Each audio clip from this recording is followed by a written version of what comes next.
खोटेनगर हे माझ्याकरता नवीन नाही आहे. या परिसरामध्ये धनश्रीनगर असेल, कोटेनगर असेल, चंदवाना नगर असेल, इकडे कोणते असे नगर नाही या ज्या नगरामध्ये गुलाबराव पाटील आलेला नाही. इथे जेवढे मंदिर झाले आहेत एवढ्या मंदिरवाल्या बाया माझ्याकडे 100% आलेल्या आहेत. कारण की यांचा आमचा इतका संबंध आहे की ह्या मी मंगेशांना सांगतो, हे जे सगळे शहर आहे हा जो भाग आहे हा जवळचा आमचा अंबणे, चोपडा, धरणगाव मध्यमवर्गीय लोक आहे. आम्ही इथे नोकरी छोकरी सगळे एकत्र राहणारे लोक आहे. यामुळे हा प्रभाग जरी शहराचा प्रभाग म्हणत असला तरी आमचा ग्रामीण खेड्यातून आलेल्या लोकांचा प्रभाग आहे. त्यामुळे इथे 90% हैराणी बोलणारे लोक आपले आहेत आणि ह्या लोकांचे मी खूप आभार मानणार आहे. मागच्या वेळी दादा तुमची एवढी लाट चालली इकडे की आमचे या भागामध्ये एक नगर सोडून नव्हता, फक्त एकटा मनोज निवडून आला होता. एकटा मनोज होता. जवळपास 25-30 नगर सेवकांमध्ये एकटी शिवसेनेची सीट होती. ते बी 200 मतांनी आली. बालबाल बजाव. आणि आता यावेळेस आपली वरती युती झाली. तुमच्या सगळ्यांच्या आशीर्वादाने सहकार्याने आदरणीय मुख्यमंत्री देवेंद्रजी असतील, आदरणीय एकनाथ शिंदे साहेब असतील, यांच्या सगळ्यांच्या आशीर्वादाने तुम्ही मला पालकमंत्री पदाची धुरा दिली आणि तुम्ही डीपीटीसी मध्ये सगळ्या आमदार खासदार महोदयांनी जी मदत केली त्याच्यामुळे मी या प्रभागामध्ये सगळ्यात जास्त पैसे दिले. मी आजपर्यंत हा जो निवडणुकीचा काम झाला त्यावेळेस आपण 2 जणांना उमेदवारी येथे टाळल्या. सुधीर आप्पांचे खूप आभार मानेल. म्हणजे या निवडणुकीमध्ये दादा आपण पाहिलं असेल की माघारी करता काही लोकांनी वेगळे गणित केले, पण तो माणूस चहा सुद्धा पिला नाही अशा पद्धतीने त्या माणसानं माघारी घेतली. लोखंडेंनी माघारी घेतली आणि मनोज 4थ्या वेळेस निवडून आला. आमच्या मामी म्हणजे मामा लकी नाही पण मामी लकी आहे. आमच्या मामी निवडून आल्या आणि आता इथे उमेदवार डॉक्टर साहेब आहेत. डॉक्टरांचा स्वभाव तुम्हाला माहिती आहे, अगदी शांत सुस्वभावी काम करणारा. आणि हा जो उमेदवार तुमच्याकडे आहे राहुल पाटील, हा मागच्या वेळेस शिवसेनेकडून आमचा उमेदवार होता त्या प्रभागात. आता त्याच्या सौभाग्य तिकडे उभे आहेत. मी आपल्या या परिसराच्या नागरिकांना खात्री देण्यासाठी आलोय. आदरणीय मंगेश दादा आहे, मामा इथे होते, स्मिताताई होत्या, त्यांच्या सगळ्यांच्या मदतीने डीपीटीसी मधून सगळ्यात जास्त वाटा पुन्हा मी या प्रभागाला देईल एवढं वचन मी आपल्याला या ठिकाणी देण्यासाठी आलो. आणि या सरकारने आपल्याला सगळं दिलंय. लाडक्या बहिणींकरता तर काहीच कमी केलं नाहीये. अर्ध तिकीट केलं पहिलं तुमचं, अशी बसती असती आता. हा लाडकी बहीण अर्ध तिकीट असते. अर्ध तिकीट करणार हे पहिलं सरकार. मुलींना मोफत शिक्षण देणारं देशातलं पहिलं सरकार जर कुठलं असेल तर ते महाराष्ट्राचं सरकार आहे. 1500 रुपये देणारं हे पहिलं सरकार आहे. लय टीका झाली म्हणजे 1500 रुपयाने काय होते. आणि जे सोन्याचे चमचा घेऊन जन्माला आले त्यांना काही फरक पडत नाही, पण गरीबाला 1500 भरत होतं. रुबाब वाढवला आम्ही बायांचा. पहिले ह्या माणसांकडे पैसे मागितले, आता माणसं यांच्याकडे पैसे मागायला लागले. उलट झालंय. त्यामुळे सरकार गटर वॉटर आणि मीटरच्या निवडणुकीत जरी असलं तरी हा जो परिसर आहे या परिसरामध्ये आमचा रोजचा टच आहे. माझ्या गावापासून फक्त 7 किलोमीटर आपण पाहतोय. मी सिमेंटचा रस्ता आम्ही सुरू केलाय. कोटेनगर पर्यंत तो आणलाय, पाळजी पर्यंत करतोय. तुम्ही डोळ्यांनी बघताय हे आम्हीच करतोय. आता बघा, शरीर जर एक विचाराचं असलं, आपण साधे विहीर कधी खोदतो तर पाईप एका कंपनीचा घेतो, मोटर एक कंपनीचा घेतो, फुटबॉल एका कंपनीचा घेतो, तेव्हा आता ती मोटर चालली ना. फुटबॉल आणला कंपनीच्या, मोटर आणला कंपनीची, पाईप आणला कंपनी, कस काय पाणी किती मध्ये किती घेऊन घ्यायचं. आमचं फुटबॉल मोदीजी, आमची मोटर देवेंद्रजी,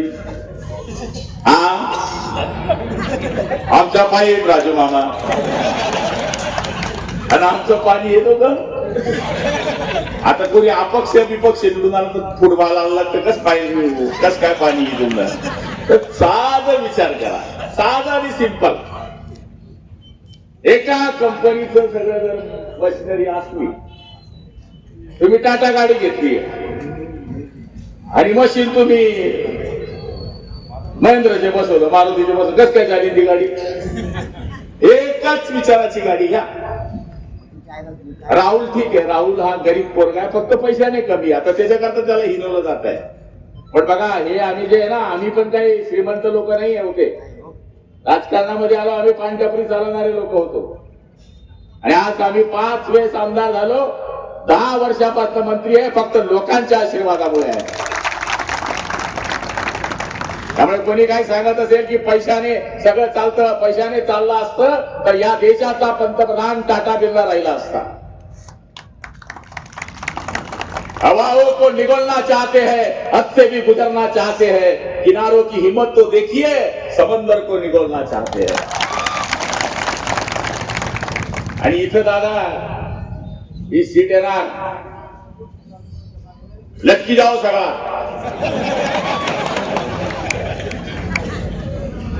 ज्याला समजायचं त्याला समजायचं. इथं जवळपास सगळं मिक्स वेज आहे. आमचं एक मत फोडून दाखवा म्हणा तुम्ही, एक. राहुल काळजी करू नको, आम्ही कोणावर टीका करायला नाही. लोक सांगतात की आता गुलाब भाऊ येणार आहे आणि टीका करणार आहे. मला काय टीका करायची, आम्ही काम केलंय. काम करणाऱ्याला भीती नसते. जातीचा विचार आम्ही कधी केला नाही. गुलाबराव पाटलांनी जातीचा विचार केला असता तर मराठा पाटलांनी गुलाबराव पाटलांना निवडून दिलं नसतं. माझ्या मतदारसंघामध्ये 1,20,000 मराठा आहे. माझ्या समाजाची मतं 12,000 आहे. 35,000 लेवा आहे, 35,000 कोळी आहे, 20,000 माळी आहे, 18,000 धनगर आहे, 35,000 मुस्लिम आहे, 15,000 भिल्ल आहे, 10,000 बौद्ध आहे, माझे 12,000 आहे. काम करणाऱ्याला जात धर्म लागत नाही. तसा माझा पैलवान मनोज 800 मतं तिली समाजाची, कुठे फुटतात 23,000. त्याला सांगितलंय आता निवडून आल्यानंतर आठवड्यातून 3 दिवस नावी जसं निमंत्रण सांगत फिरतो तसं वार्डामध्ये सगळ्या नगरसेवकांनी फिरलं पाहिजे, हेच मी त्यांना सांगणार आहे. अरे हे कर्जदार आहे, आपण पैसे घेतो व्याजाने, नाही मुद्दल देता येत तो व्याज देतो, आणि नाही व्याज दिले तर त्याच्या दरवाज्यावरून जातो. तो काय म्हणतो, अहो येले ना, अहो जितताय ना, पैसा जितताय. तर असं नगरसेवकांनी वागलं पाहिजे. नगरसेवकांनी असं वागलं पाहिजे की रोज लोकांच्या समोर. तसं मामा करता आपली, कुठे गेले हा मामा, हे रोज फिरतात सकाळी 6 वाजेपासून. म्हणून मामी त्रास झाला नाही. रोज फिरतात, काय काम आहे, काय काम आहे, काय काम आहे. तसे लग्ना मरणामध्ये कंटिन्यू हजर आहे. काही लोकांनी सांगितलं की इथं कमळ आहे, इथं धनुष्यबाण आहे, दुसऱ्याकडे असं आहे, तिसऱ्याकडे तसं आहे. आम्हाला काय घेणं देणं नाही. महापालिकेमध्ये 12 नगरसेवक बिनविरोध आमचे आले. आता सत्ता कोणाची, येड्याला जरी इशारा तो सांगितली असती, दुसरा माणूस निवडून फायदा काय. त्यामुळे याचा सारासार विचार करा. पहिल्या मीटिंग मध्ये या कचरा फॅक्टरीचा 4 जण प्रश्न उचला तुम्ही. ही जी घाण आहे इथे, ही जी घाण आपल्याला बाजूतून उचलली पाहिजे. आणि त्याचा पालकमंत्री म्हणून, आमदार म्हणून म्हणजे दादा आम्ही सगळेजण तुम्हाला सहकार्य करू. सगळी घाण पूर्ण खेड्याला घाण करते. तुझे प्लांटवाले मरून जाल करतायत. ही परिस्थिती आहे या एरियाची. दूर घेऊन जा ना महापालिकेने. इथे काय ठेका ठेवलाय तुम्ही? इथे गरिबांनी राहायचं, 25-30 लाखाचं घर घ्यायचं, भुक्कळमध्ये जगायचं काय? बिलकुल चालणार नाही. मीटिंग ही महापालिकेची निवडणूक संपल्यानंतर तुमच्याबरोबर गुलाबराव पाटील यायला तयार आहे. काळजी करण्याची गरज नाही. या एरियामध्ये बरेच कामं केली. मी यादी जर वाचली ना, मी म्हणाल का या वार्डातला नगरसेवक आहे का? हो आहे.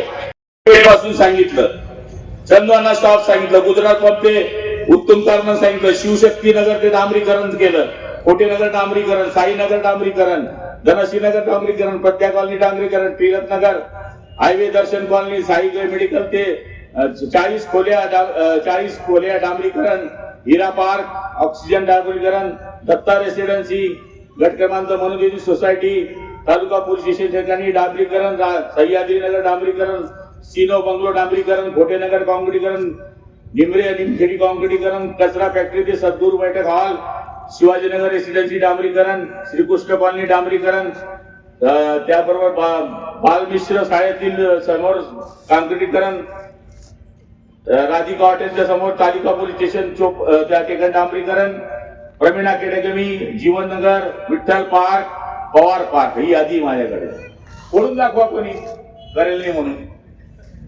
बाय चान्स सांगते मी, होऊच शकत नाहीये. त्यामुळे आपल्याला सगळा हा विचार करायचा. आणि भगव्याचं राज्य आहे. वरती मोदीजी आहे, खालती देवेंद्रजी, एकनाथ शिंदेजी, अजितदादा आहे, पालकमंत्री मी आहे, राजू मामा आहे. मामा तर सगळीकडे चालतो, नवरीकडे बी चालतो, नवरदेवकडे बी चालतो, त्याच्याशिवाय लग्नच होत नाही. त्यामुळे आपल्याला सारा विचार करायचा की होय, आमच्या डोक्यात भगवा आहे, हा भगवा आहे, साधू संतांचा भगवा आहे कि तंबू भी लगा देंगे तो लगा देंगे धूमधाम से, और बंबू भी लगा देंगे तो लगा देंगे धूमधाम से, और भगवा भी लहरा देंगे तो लहरा देंगे धूमधाम से. या भगव्या करता सगळं चाललंय. आज संभाजी राजांच्या बाबतीमध्ये आपण पिक्चर पाहिले. आज जिजाऊची जयंती आहे, विषय मांडला, पुण्यतिथी मांडली, या ठिकाणी विवेकानंदांचा विषय निघाला. शिवाजी महाराजांची विचारावर चालणारे हे पक्ष आहेत आणि त्यांच्याबरोबर आपल्या सगळ्यांना राहायचंय. आता काय लोक काही अफवा पाहिजे होती. कोणी म्हणे एवढे पैसे वाटणार आहे, तेवढे पैसे वाटणार आहे. खा त्यांचं मटण पण दाबा आमचं मटण, हेच सांगायला आलं. पार्ट्या चालल्या आहेत, जोरात चालल्या आहेत. इथल्या पार्ट्यावाल्या बहुतेक आमच्या दाखिलीमध्ये येतात तिकडे. बायांना सगळं कळतं. त्यामुळे ही मीटिंग दादा 4:30ची होती, आता वाजले. त्यामुळे बाय आता उठाल करताय, स्वयंपाक देऊ नका आजच्या दिवस जेवण, 1500 येतात आपले, काय फरक पडतो. पण गुलाब काय रोज येणार आहे तुमच्याकडे. त्यामुळे माझ्या लाडक्या बहिणींना विनंती करण्यासाठी आलोय. एक वेळेस माणूस बेमान होऊन जाईल, पण माझी बहीण बेमान नाही होणार. त्या बहिणीला विनंती करण्यासाठी आलोय. जेव्हा मी आमदारकीत उभा होतो, मंगे दादा उभे होते, आपला अंदाज कमी जास्त झाला का? तुमच्यामुळे. मी पोलीस डिपार्टमेंटला विचारायचो, थोडे ओळखी असल्यामुळे काय राहील आपलं, तुम्ही 20-25 हजारांनी याल म्हणे, आणि पेट्या खुलल्या तर 60 हजारांनी आलो. नंतर तपास केला तर हे कोण? लाडक्या बहिणी. त्या म्हणल्या भाऊ तरी 500 भाऊबीजला टाकतो किंवा रक्षाबंधनला टाकतो, पण हा दाढीवाला एकनाथ शिंदे दर महिन्याला 1500 टाकतो. म्हणजे हे बायाच्या डोक्यात फिट होत. आणि या बाया जरी राष्ट्रवादीच्या होत्या त्या काळातल्या, शरद पवार साहेबांच्या राष्ट्रवादी, काँग्रेसच्या, माणसं तिथे काम करायचे. पण या बाया का नवराच्या हो म्हणायचं म्हणे, दाबताना आपलं धनुष्यबाण कमळ दाबायचं. ही मानसिकता बायांची होती. त्यामुळे तुमची उपस्थिती जी आहे, ज्यांच्या सभेत जास्त स्त्रिया, त्यांचा विजय पक्का आहे. त्यामुळे काळजी करण्याची गरज नाही. तुमची कोणतीच कामं राहणार नाही. बघा ना तुम्ही, एक डॉक्टर आहे, एक पैलवान आहे, एक सर्वसाधारण आहे, आणि मामा तर मामाच आहे. असे 4 आपले स्पेशल उमेदवार आहेत. यांनी काम केलं नाही तर जबाबदार मी आहे. मी जाता येता इकडनं जातो, माझी गाडी कधी बी अडवा, मी जबाबदार आहे. राहुल मागच्या वेळेस तिकडे पडला, आमच्याकडनं उभा होता, तेव्हा भाजपची लई लाट होती बाबा यांची. हे काय ऐकेल. आता मंगेशदादांना करा एरंडोली. एरंडोली झाली, युती झाली, युतीचं सरकार येणार आहे. आणि तुम्ही सगळे जर एवढी संख्या जी आहे, हे आज वातावरण बदललं आहे. आता तिकडे तरफड होईल. आता कोणी म्हणले तिकडे महिला उभी आहे, महिलेवर टीका करण्याची आमची संस्कृती नाही, बिलकुल नाही. उमेदवार तिकडे महिला असली ती आमची आई आहे, बहीण आहे. शिवाजी महाराजांचा विचार सांगायचा. शिवाजी महाराजांच्या समोर कल्याणच्या सुभेदाराची सून आणली आणि सांगितलं, जहापना देखो आपके नजराने के लिए नजराना हमने ये लाया है. तेव्हा छत्रपती शिवाजी महाराज म्हणले, अशीच आमची माता असती आम्ही किती सुंदर असते. त्या शिवाजी महाराजांच्या विचारावर चालणारे आम्ही लोक आहोत. त्यामुळे कोणा स्त्रीवर कोणा उमेदवार आम्हाला टीका करण्याची गरजच काय आहे. त्याचं काम बोलतंय आमचं काम. इतर एरियात मामांना जितकं लीड नाही, इथं 7,000चं लीड होतं विधानसभेला. 7,000 मतांचं लीड. मामा तर आले बी असतील या वार्डात. शेवटी अर्धा तास आले होते फक्त, बस. पण इथे कामं झालेली आहेत. इतर वार्डांपेक्षा आमच्या वार्डात कामं झाली आहेत. मी पण जास्त कामं का करतो, यांचे बरेच नातेवाईक माझ्याकडे झाला. इकडे काम केलं का हे येऊन तिकडे सांगतात. आमचं धरणगाव, चोपडा, एरंडोल, आंबळनेर इथले आमचे हे सगळे मध्यमवर्गीय लोक इथे बसलेले आहेत. त्यांच्याकडे मध्यम पैसा आहे. तो बिचारा इथं 5, 25, 30 लाखाचं घर घेतो, जेमतेम नोकरी करतो, उदरनिर्वाह करतो. हे सगळे मिश्रित ही आमची या ठिकाणची मंडळी आहे. त्यामुळे आपल्याला मी खात्री देणार आहे, तुम्ही काळजी करू नका. ही या विभागामध्ये ज्याप्रमाणे मागच्या काळात लक्ष दिलं, त्या काळामध्ये मामांच्या सहकार्याने आणि आपल्या सगळ्या नगरसेवकांच्या सहकार्याने पुन्हा लक्ष देण्याचं वचन मी आपल्याला या ठिकाणी देतो. वेळ भरपूर झालेला, इथून 3 सभा आहेत, पण तुम्ही इतके टाइम थांबलात त्याबद्दल तुमचे खूप खूप आभार मानतो. आता 16 तारखेला या दोघांना विजयी करा. 17 तारखेला पुन्हा गुलाल उधळायला आपण या एरियामध्ये येऊ एवढी खात्री देतो. आई जगदंबा तुम्हाला उदंड आयुष्य देव, प्रचंड शक्ती देव. जो जो आमच्या विरोधात येईल त्याचा सत्यानाश हो. रामकृष्ण हरी.